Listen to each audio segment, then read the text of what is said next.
Most people believe intelligence is about memorizing facts, reading endlessly, or knowing exactly when certain historical events took place. But that kind of intelligence rarely changes how your life actually turns out. Real intelligence is about foresight. It's the ability to think ahead, recognize opportunities before others do, and design your own route to success. It's knowing how to move through life strategically instead of randomly. In the next few minutes, I'm going to walk you through 4 principles that will sharpen your mind in the ways that actually matter. These aren't academic tricks.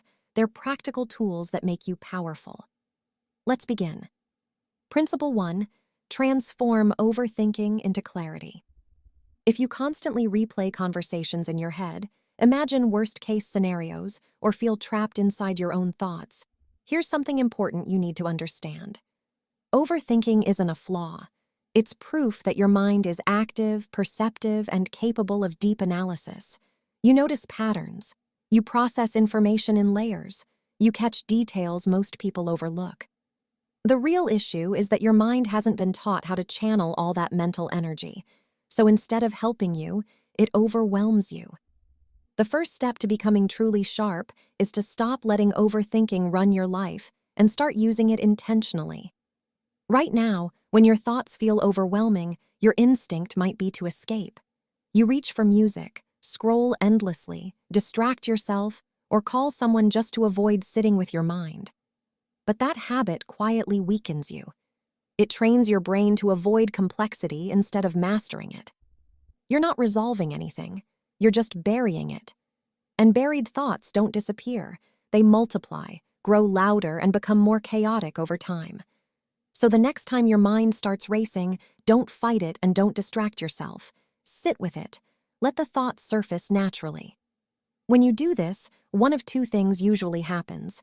Either you realize that what you were stressing about isn't actually that important, and the emotional charge fades on its own, or you reach clarity and come up with real solutions, insights, or ideas you wouldn't have found otherwise. In both cases, you gain control. Learning to sit with your thoughts strengthens your independence and trains your mind to think clearly under pressure. Overthinking isn't a curse. It's a tool. It only feels heavy until you learn how to use it properly. Principle 2, challenge your own thinking. If you want to be mentally sharp, truly sharp, you have to pressure test your thoughts before anyone else does. Here's why. The moment people sense confidence in a woman, many of them instinctively try to diminish it. One of the most common ways they do this is by subtly attacking your intelligence. They interrupt you, correct irrelevant details, or ask passive-aggressive questions designed to make you doubt yourself. So instead of waiting for others to challenge you, you do it first. Question your own ideas deliberately and honestly. Examine your opinions, decisions, and plans from multiple angles. For example, imagine you want to start your own business. Now step into the mindset of someone who believes a traditional job is the smarter, safer option. Your goal isn't to win an argument, it's to fully understand both sides. You might acknowledge that a 9-to-5 provides stability, structure, and predictable income. Then you switch perspectives and defend your original idea just as strongly.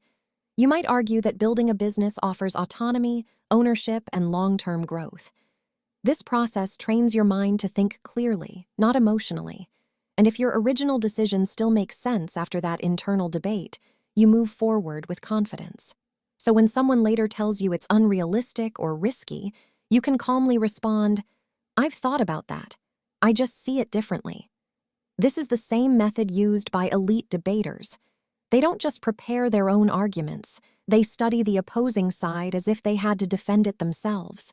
That's why nothing catches them off guard. They've already considered every objection. When you do this in your own life, you move ahead with clarity, confidence, and unshakable conviction. Principle 3, develop critical thinking. Critical thinking is one of the most valuable skills you can have. It's what leaders, strategists, and high performers rely on when the stakes are high. At its core, critical thinking is simple. Something happens. You pause. You assess the situation logically, then you act with intention. Compare that to how most people operate. Something happens, they feel an emotion immediately, and they act based on that feeling. One approach is reaction, the other is strategy, and strategy always wins over time.